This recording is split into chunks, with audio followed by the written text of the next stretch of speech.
عائشہ فرماتی ہیں کہ نبی کریم صلی اللہ علیہ وسلم کا ارشاد ہے کہ 9 ذی الحجہ کا روزہ یہ 1000 دن کے روزوں کے برابر ہے. 1000 دن کے روزے یعنی 1000 روزے رکھنے کا اجر ملتا ہے جو 9 ذی الحجہ کو روزہ رکھتا ہے.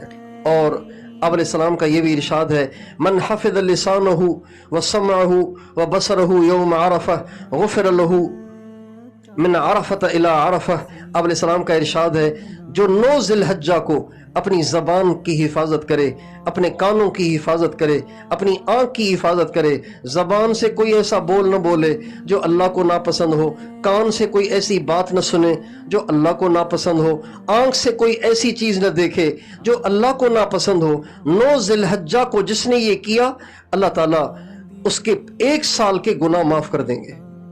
اور حضرت انس رضی اللہ تعالیٰ عنہ فرماتے ہیں کہ نبی کریم صلی اللہ علیہ وسلم کے زمانے میں کہا جاتا تھا کہ ذی الحجہ کے جو 10 دن ہیں ان 10 دنوں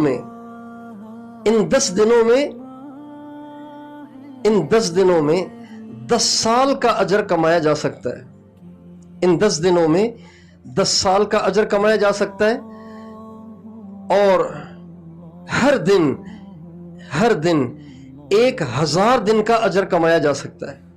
ہر دن 1000 دن کا اجر کمایا جا سکتا ہے. اور صرف 9 ذی الحجہ کو 10,000 دن کا اجر کمایا جا سکتا ہے. اور آپ علیہ السلام کا یہ بھی ارشاد ہے کہ 9 ذی الحجہ کا جو روزہ ہے مجھے اللہ سے امید ہے کہ اس کی برکت سے اللہ تعالیٰ پچھلے سال کے گناہ بھی معاف کرے گا اور جو سال آئندہ آئے گا اللہ اس کے بھی گناہ معاف کر دے گا. اسلامی کیلنڈر کے لحاظ سے جو سال شروع ہوتا ہے وہ محرم سے شروع ہوتا ہے تو یعنی ذی الحجہ پہ ختم ہوتا ہے. تو اس ذی الحجہ پر جو ہمارا سال ختم ہو رہا ہے یعنی 1447 اللہ تعالیٰ اس کے گناہ بھی معاف کر دے گا، پچھلے سارے سال کے گناہ معاف کر دے گا. اور 1448 کا جو سال آئے گا اللہ اس کے بھی سارے گناہ معاف کر دے گا جو 9 ذی الحجہ کو روزہ رکھے گا. اور 9 ذی الحجہ کو اللہ تعالیٰ سب سے زیادہ لوگوں کو جہنم کی آگ سے نجات عطا فرماتے ہیں. جہنم کی آگ سے نجات عطا فرماتے ہیں. اور جب 10 ذی الحجہ کا دن آتا ہے تو اس دن میں سب سے زیادہ اللہ کو محبوب جو عمل ہے وہ ہے خون بہانا.